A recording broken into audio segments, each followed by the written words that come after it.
We are going to discuss a very relevant and important topic in research methodology, that is tools of research. Before stepping to the session, we must know what is data, what are the types of data and data collection. We all know that data are raw materials of research. The tools and techniques employed to collect data largely depends on the objectives of the study. Suppose you are handling a class of standard 9 or 10 and you want to measure the learning outcome of the students. How will you measure it? With the help of an achievement test. So, whenever we plan for collecting data, we should ask ourselves the following questions. What information do we want to collect to answer our research questions implied in our objectives of the research? This refers to the selection of the variable. And the second question is, what approach will be followed to collect this information? This refers to the choice of the study design. And the last question is, what techniques and tools will be used to collect data? This refers to the data collection techniques. Now, we should know what is data collection. The process by which the researcher collects the information needed to answer the research problem is data collection. And the data is classified into two types, that is the primary data and the secondary data. The primary data means it's a type of data that is collected directly from main sources. That is, from the fresh data or the first-hand sources are referred to as primary data. And the secondary data means data collected by someone else for some other purpose. Example, published papers or unpublished notes, etc. All these refer to as secondary data. But it can be utilized by the investigator. Now we can skip into the types of research tools. What are the types of research tools? And I have mentioned some of the research tools here, and namely attitude scale, rating scale, observation, interview, schedule, checklist, inventory, sociometry, opinioner, and so on. Now we shall discuss this one by one. First one is attitude scale. I think you might have heard this attitude scale. Now we should know what is meant by attitude. Henry Ford has given a good definition. Think you can or think you can't. Either way you will be right. That is referred to as attitude. I think you have understood what is attitude. Think you can or think you can't. Either way you will be right. Now, attitude is an established way of thinking or feeling reflected in a person's behavior towards others. It can also be mentioned as it is a tendency to respond positively or negatively towards a certain idea, object, person or situation. I would like to quote a good example.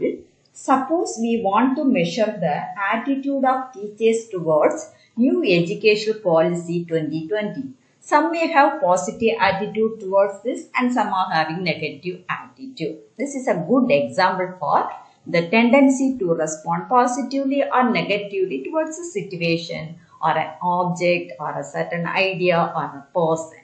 In addition to this, it influences a person's choices of action. Attitude continuum extends from favorableness through neutral to unfavorableness. It extends from favorableness through neutral to unfavorableness. It can be scaled in two dimensions, namely bipolar and unipolar. Bipolar means from positive to negative or negative to positive.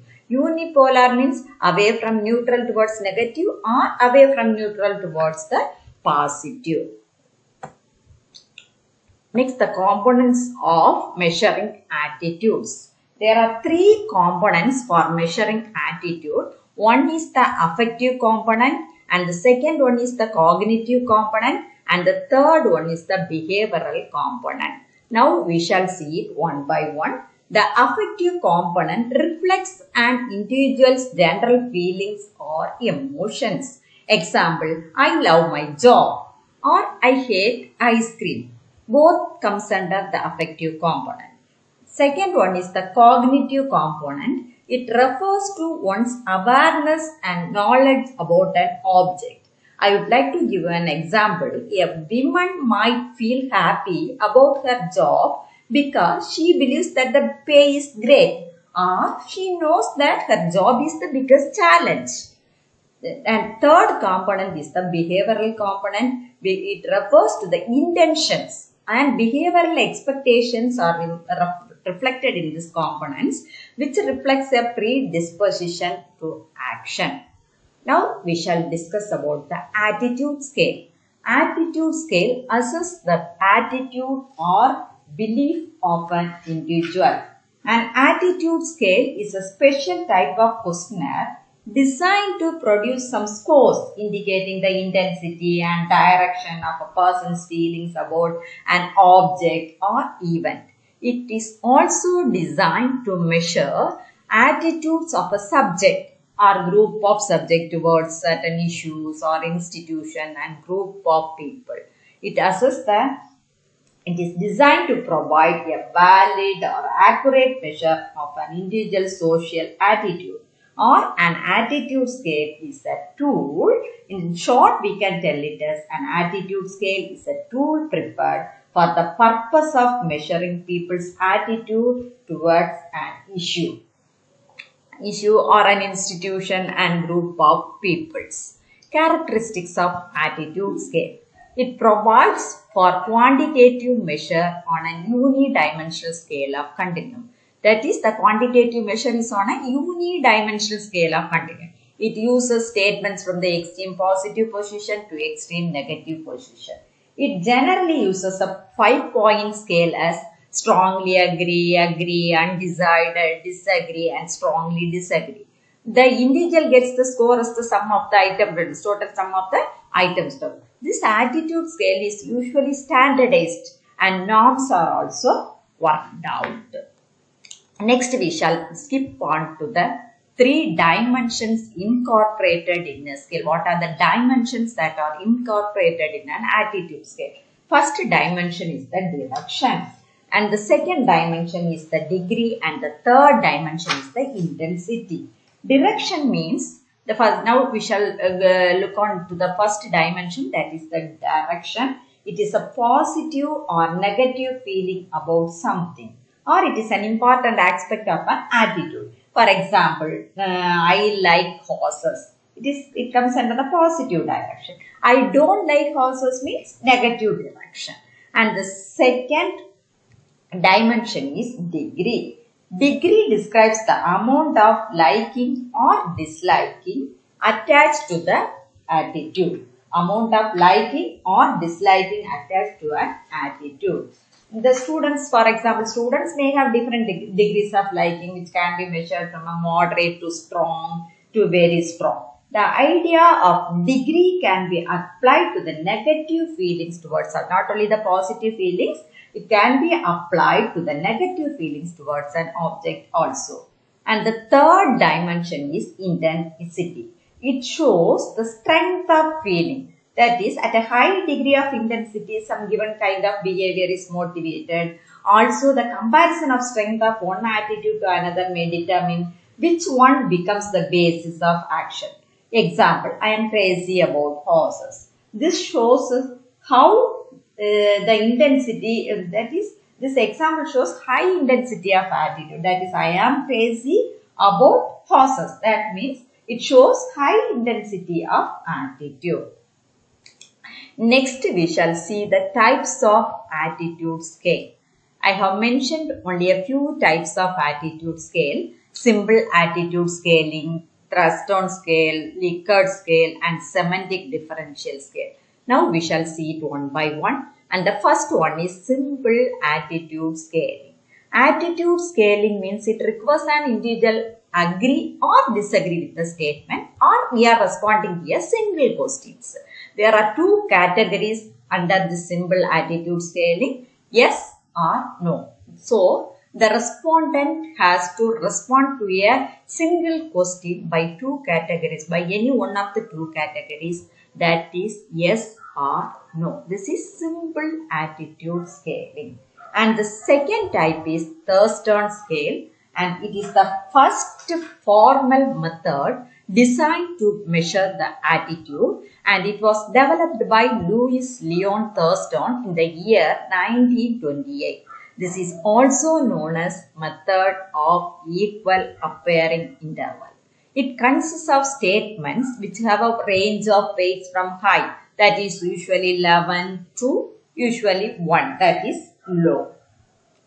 Here, the subjects select the attitude and statements they agree with the most. I would like to tell you an example. A Thurston scale is a series of related dichotomous statements. In the Thurston scale, we used to give a series of related dichotomous statements. Example, I am inspired to meet my goals at work.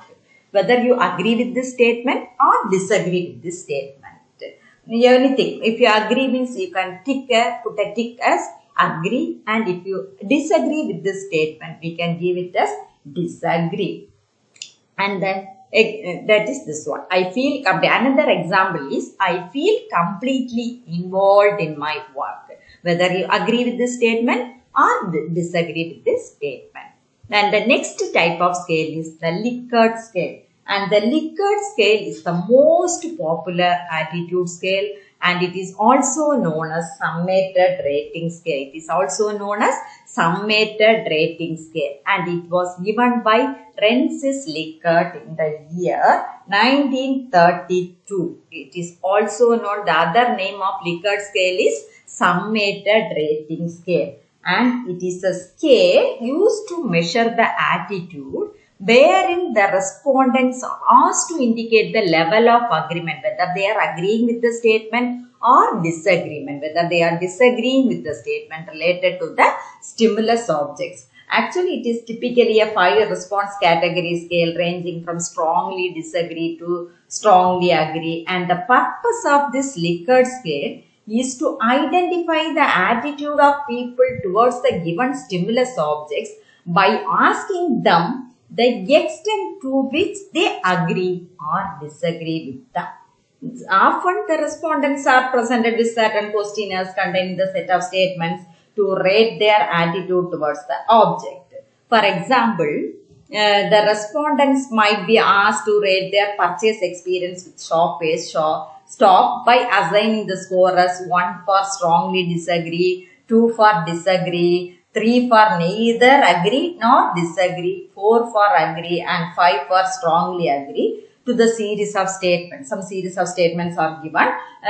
Example, shop is top, sell high quality merchandise. I like to shop from shop is top. It offers several credit schemes. It charges fair prices. I like the way shop is top advertising these products. Like this, certain statements are asked. We have to respond to the statements whether we are strongly agreeing with the statement or we are disagreeing with the statement, or neither agreeing nor disagreeing. It is given in a 5-point scale. That is, it is typically a 5 response category scale ranging from strongly disagree to strongly agree. That is, the purpose of a Likert scale is to identify the attitude of a people towards the stimulus object by asking them to what extent they agree or disagree with them. So, this is the Likert scale, and I would like to quote with an example. See, the first statement is, Wikipedia has a user-friendly interface, where we are strongly agreeing with this statement or strongly agreeing with this statement or neutral or disagree or strongly disagree. It's a 5-point scale. And here in this statement, it is given as agree, and endomorph is given as agree. This is a type of example for Likert type. And another type of Likert method is, we can represent it in this form also. See, the first statement, heaven does not exist at an actual place or location. Where you are agreeing means you are strongly agreeing the statement means you have to put a tick mark in the first column, and if you are agreeing means you have to put a tick mark in the second column. Undecided, no, neither agreeing or disagree means or undecided. You can put a tick mark in the third column. Whether you are disagreeing with the statements in the fourth column and they strongly disagree means number 5. Like this you can give the responses. And the next one is semantic differential scale. Semantic differential scale is a 7-point scale. And the n points of the scale are associated with bipolar label. See, I will show it in the next slide. Bipolar, here clean to dirty. 2 poles will be there. In the 2 poles, we will represent in some phrases or words will be given. That is honest to dishonest, kind to cruel, helpful to unhelpful, fair to biased, or strong to weak, foolish to wise, energetic to lazy, unreliable to reliable, and so on. These are the bipolar labels. So, semantic differential scale is a 7-point scale, and at the n points of the scale are associated with bipolar labels. This scale helps to determine overall similarities and differences among objects. Overall similarities, see in the bulbs, see the bulbs, 4 of them are showing the similarities and 1 difference. So, in this way, we can represent the similarities and differences among objects. So, the semantic difference scale is the 7-point scale, and at the n points of the scale are associated with bipolar labels. See, the similarities and the scale also helps to determine the overall similarities and differences. See the picture. The picture easily represents the 4 similarities and 1 difference. And the next one is the rating scale. Rating scale is also a kind of scale which consists of a set of categories designed to elicit some information about a quantitative or a qualitative attribute. So, rating scale is a set of categories. We are designing and eliciting some information about some quantitative data or some qualitative data. It also refers to a scale with a set of some opinions which describes varying degree of the dimensions of an attitude being observed. It is simply, we can tell it as it is a device by which judgments may be qualified or an opinion concerning a trait can be systemized. Purpose of rating scale. Rating scale can be utilized in several ways for measuring the teacher's performance or effectiveness, for assessing the personality, anxiety, stress, emotional intelligence, etc. School appraisal, including the appraisal of courses, practices and programs, all these things can be assessed using this rating scale. And the points to be considered in the rating scale may be a 3-point scale or 5-point scale. In 3-point scale, we can give it as above average, average, below average, or always, sometimes, never, whatever we need, we can give it. In the 5-point scale, we can give it as excellent, very good, good, average, poor.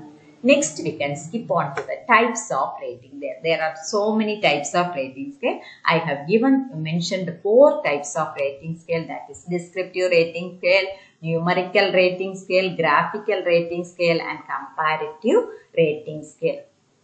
We shall see it one by one. First one is the descriptive rating scale. In this descriptive rating scale, descriptive terms or phrases are assigned to each trial. For each trial, we are giving some descriptive terms or phrases. The rater enters the appropriate phrases after each name to indicate the judgment of the person. That is, see the picture, below average, satisfactory or very good or excellent or outstanding. Like this we are giving. See one example. To what extent does the student participate in discussion?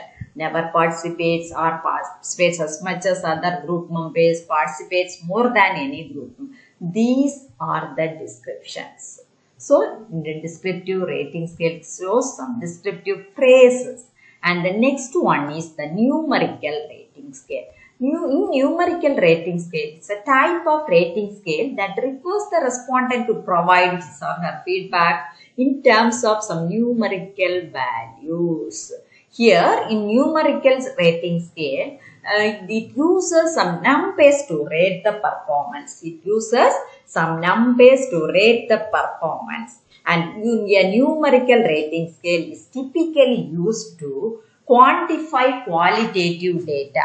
Mainly it is used to quantify the qualitative data, not quantitative data, qualitative data such as pain, feelings, product satisfaction, likelihood to recommend, customer loyalty, and like. All these things can be measured with the help of this numerical rating scale.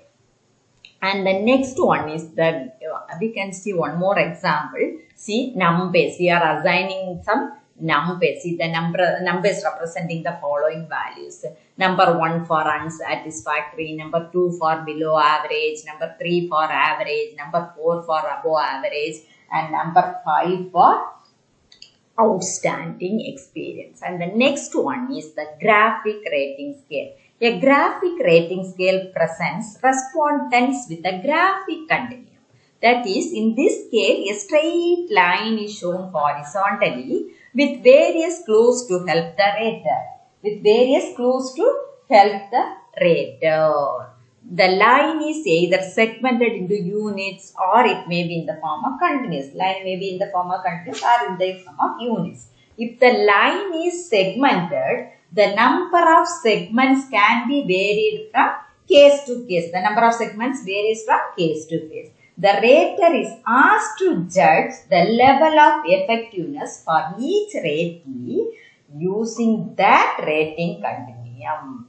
Then the research has indicated that 5 to 9 scale points result in highest quality of rating. And these graphic rating scales are simple to administer. It is very, very simple to administer because see this example in a line, it represents in the form of a continuum. See the continuum from never to always or from always to never. I am reading the first statement. To what extent does the student participate in discussion? Always or frequently or occasionally or seldom or never. It is represented in a continuum. So it is called as graphic rating scale. And the last type is the comparative rating scale.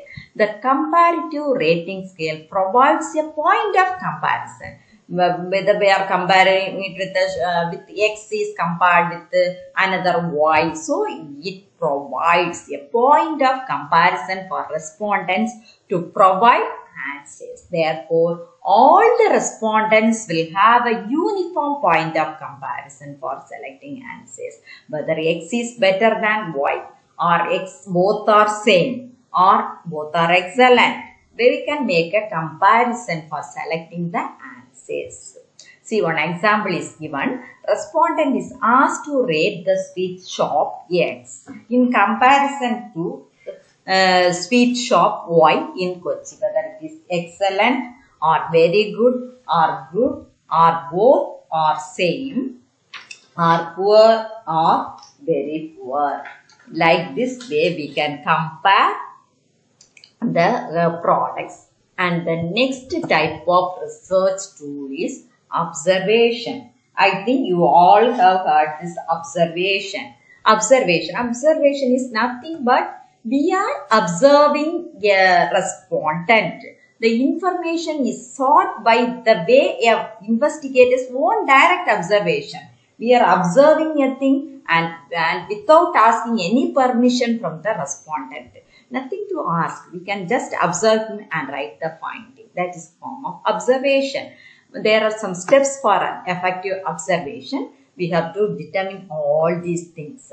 Determine what needs. First, we have to determine what needs to be observed.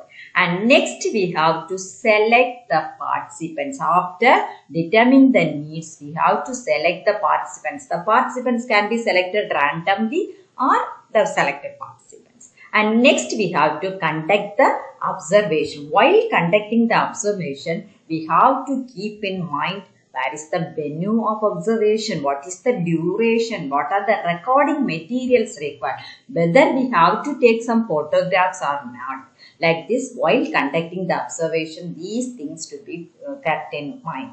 After observation, we are compiling the collected data and analyzing and interpret the data collected. So, these are the steps for an effective observation. And there are several types of observation. I have mentioned 6 types of observation. And the first one is structured observation, unstructured observation, participant observation, non-participant observation, controlled observation and uncontrolled observation. Structured, we shall see it one by one. In the structured observation means, first we have to determine what are the units to be observed, the style of recording the observed information, what are the standardized conditions of observation, and the selection of the pertinent data of observation.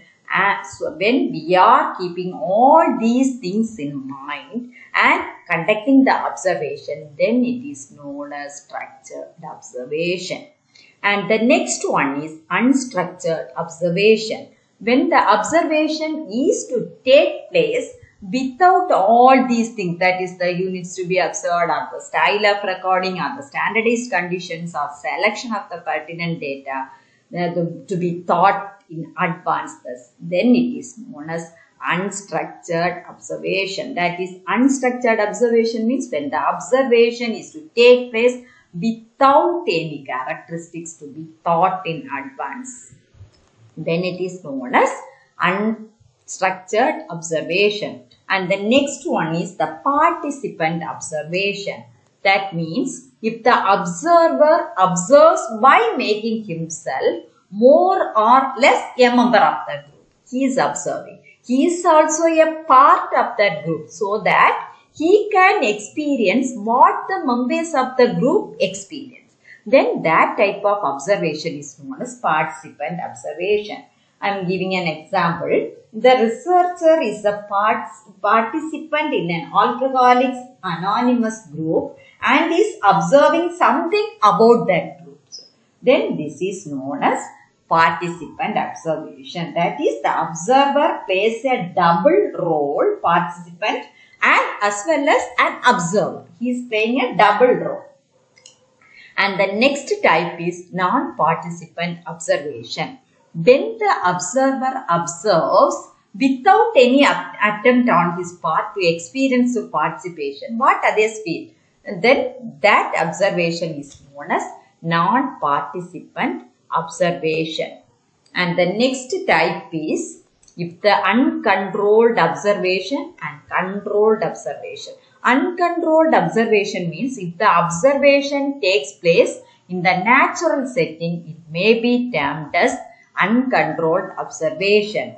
But when the observation takes place according to definite pre-arranged plans involving experimental procedure, the same is then termed as controlled observation.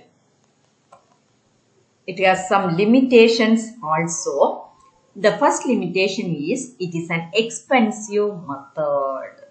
The information provided by this method is very limited, very limited, because while observing we can get a little bit information, and another limitation is sometimes unforeseen factors may also interfere while the observation task is going on. Some other factors may also interfere. So these are the limitations of observation.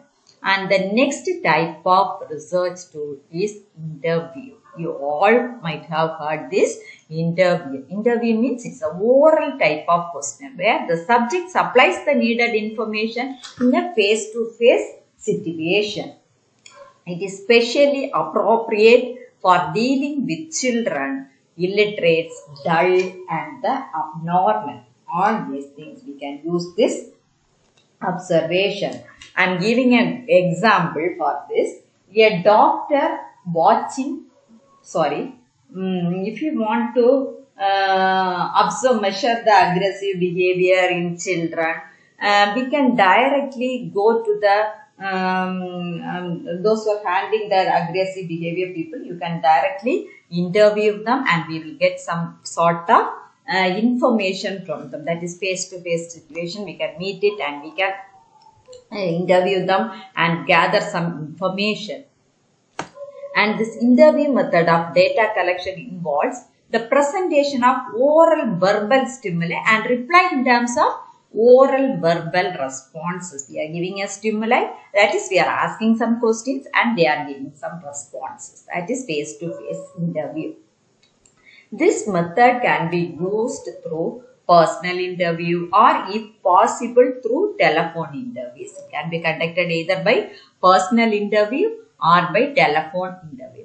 Personal interview method means it requires a person. We all know it requires a person known as the interviewer asking some questions and in face-to-face contact to another person.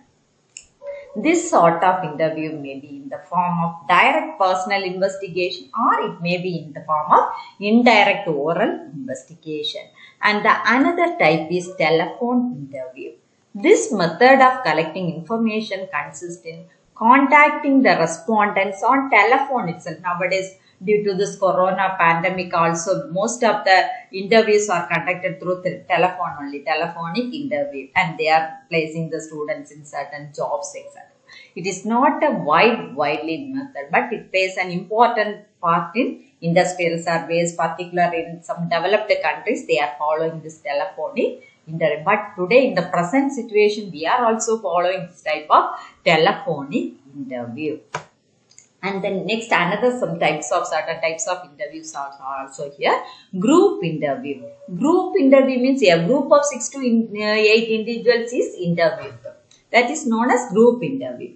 Qualitative and quantitative interview. It is divided on the basis of the subject matter, whether it is quantitative or qualitative. And another type of interview is individual interview. Individual interview means the interviewer meets a single person and interviews him. That is individual interview. Selection interview means it is done for the selection of people for certain jobs only. And another type of interview is depth interview. Depth interview means it is somewhat different. It deliberately aims to elicit unconscious as well as other types of material relating, especially to assess the personality dynamics and motivation. These are some of the types of interviews. And the next one is schedule method. Schedule method, it is one of the important methods of collecting data for the study of some social problems. If there is a problem in the society, then we can collect those. Through this schedule method, we can collect the data. Schedules like questionnaires, but it is filled by an enumerator. This is very important. Schedules are same as questionnaires, but it is filled by the enumerators.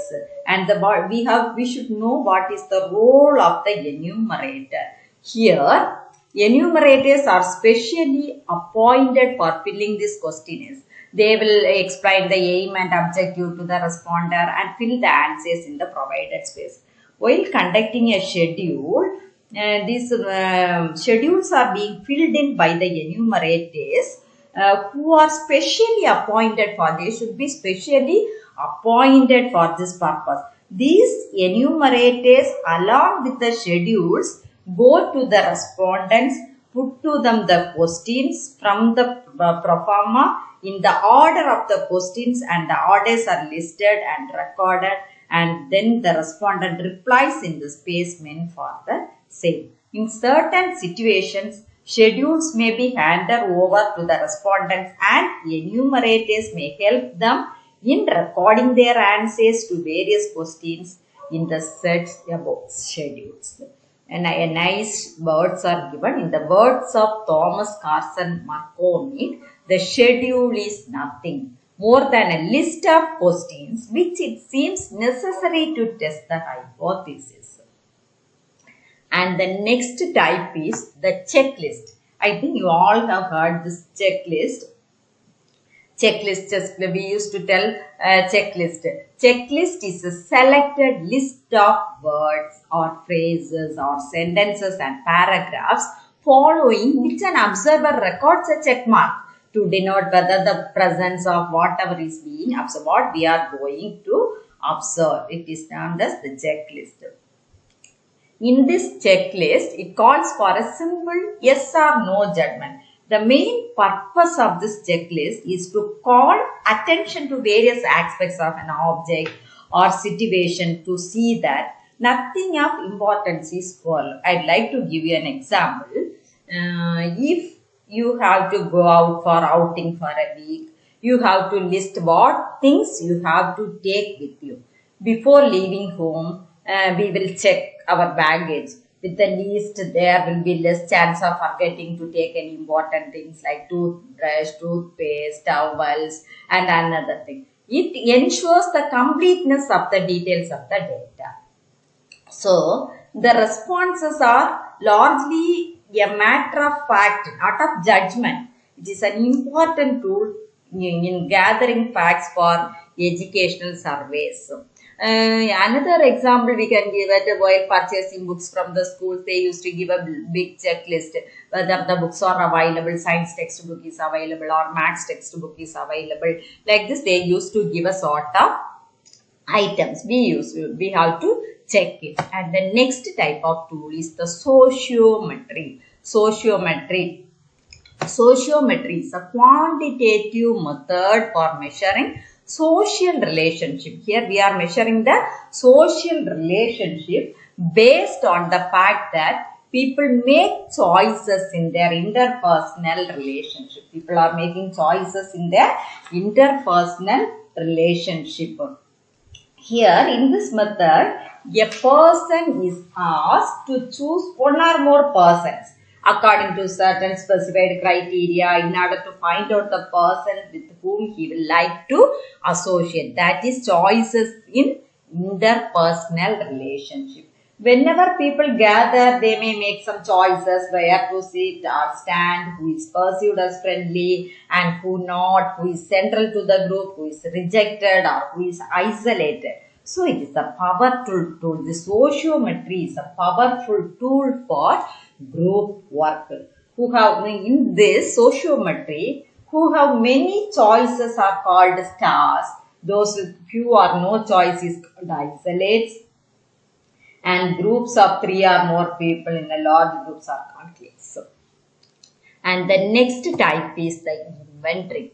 Inventory means it is a list or record containing certain traits, preferences, attitudes, interests or abilities used to evaluate a person's characteristics or skills. One good example is their strong vocational interest.